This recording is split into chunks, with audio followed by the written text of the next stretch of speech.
Assalamualaikum warahmatullahi wabarakatuh. Selamat pagi. Nama saya Erbatun Sabani dari Prodi Sastra Inggris Universitas Negeri Semarang. Pada kesempatan kali ini saya akan menjelaskan tentang pengaruh sastra Inggris terhadap kehidupan serta pembelajaran masa kini.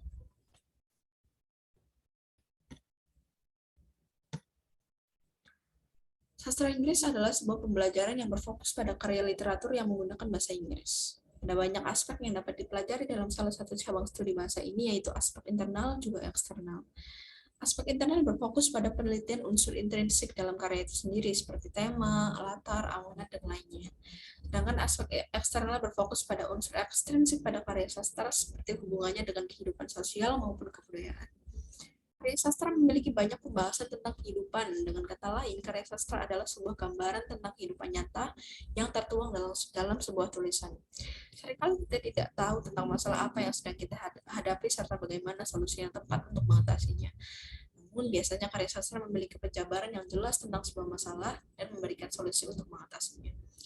Jadi salah satu alasan mengapa banyak orang yang tertarik untuk membaca novel atau karya sastra lainnya. Tulisan ini bertujuan untuk memberikan deskripsi serta penjelasan mengenai pengaruh sastra Inggris terhadap kehidupan dan pembelajaran pada masa kini. Seperti yang kita tahu, sastra Inggris ini belum banyak dikenal oleh orang-orang karena keberadaannya yang jarang ditampakkan. Oleh karena itu, tulisan ini akan membahas tentang sastra Inggris serta pengaruhnya terhadap kehidupan. Studi tentang bahasa semakin tidak dapat dipisahkan dari studi sastra. Sastra seperti jendela besar yang memberikan wawasan tentang dunia kepada kita yang dikemas dalam cerita menarik maupun tatanan bahasa yang apik. Bahasa juga menjadi pengantar dalam hal apapun seperti mempelajari kebudayaan dan kehidupan sosial negara lain. Bahasa Inggris telah menjadi bahasa universal di setiap negara sehingga keberadaannya sangat dibutuhkan. Namun, mempelajari bahasa lain tentu tidak semudah yang dibayangkan, sehingga membuat kebanyakan orang cepat merasa bosan dengan metode pembelajaran yang dilakukan selama ini.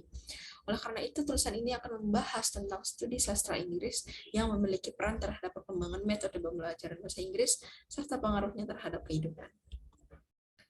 Pembelajaran sastra berarti berkaitan dengan teks-teks berbagai genre, tetapi sebagian besar meliputi prosa, puisi, dan drama. Ketiga genre tersebut memberikan pengaruh yang cukup besar bagi kehidupan juga pembelajaran dalam studi apapun. Meskipun beberapa karya sastra mengandung unsur fiksi, namun hal tersebut rupanya mampu menarik minat orang-orang untuk mempelajari sesuatu. Karya fiksi biasanya memberikan cerita-cerita yang menarik dalam berbagai genre seperti misteri, komedi, romantis, fiksi ilmiah, dan lain-lain.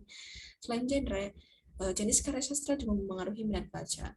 Berdasarkan review dokumen, silabus dosen, dan wawancara dengan dosen, ditemukan bahwa kemampuan bahasa Inggris peserta didik menjadi pertimbangan utama untuk memilih teks sastra. Para dosen menghindari penugasan untuk siswa dengan teks sastra yang panjang seperti novel. Mereka akan memilih novela, bukan novel sebagai genre-nya.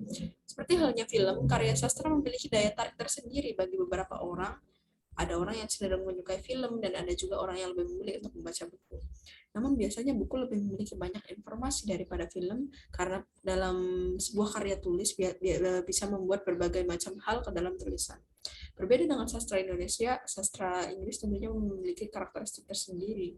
Karena sastra Inggris berasal dari negara asing, tentu hal tersebut membuat banyak informasi mengenai dunia. Mulai dari gaya bahasa, alur cerita, latar tempat, serta penggambaran karakter yang berbeda membuat pembaca memiliki pengalaman baru. Pengalaman tersebut bisa berpengaruh terhadap kehidupan mereka. Permasalahan yang timbul dari sebuah karya sastra membuat pembaca memiliki perasaan yang sama dengan yang dialami tokoh-tokoh tersebut. Kemudian mereka mencoba untuk menyerap segala informasi yang mereka butuhkan untuk bisa diterapkan dalam kehidupan nyata mereka. Selain berpengaruh dalam kehidupan, sastra Inggris juga dapat menjadi sumber dalam metode pembelajaran masa kini. Informasi yang termuat dalam karya sastra Inggris tentu lebih banyak dan variatif, sehingga kita bisa mendapatkan informasi lebih banyak hanya dengan satu atau dua karya sastra. Dan menggunakan karya sastra Inggris juga dapat menambah wawasan para siswa mengenai struktur bahasa Inggris yang memang sangat dibutuhkan saat ini. Karena hampir semua hal mengandung unsur bahasa Inggris seperti software, ponsel, dan lain sebagainya. Baik, pengetahuan akan sastra Inggris di Indonesia memang belum sepenuhnya dimiliki semua orang, namun bukan berarti Indonesia tidak mengenal sama sekali hal ini. Penggunaan sastra Inggris sebagai salah satu metode dan sumber pembelajaran memberikan warna baru bagi pengajar, juga pelajar dalam mempelajari sesuatu. Siswa menjadi lebih bersemangat dan tertarik untuk belajar karena ada banyak genre serta alur cerita yang menarik untuk dijadikan sebuah metode belajar. Selain itu, meningkatkan frekuensi membaca karya sastra Inggris juga menjadi sebuah jendela baru untuk mempelajari bahasa Inggris yang selama ini sulit untuk dipelajari. Itu saja yang dapat saya sampaikan hari ini. Terima kasih atas perhatiannya. Wassalamualaikum warahmatullahi wabarakatuh.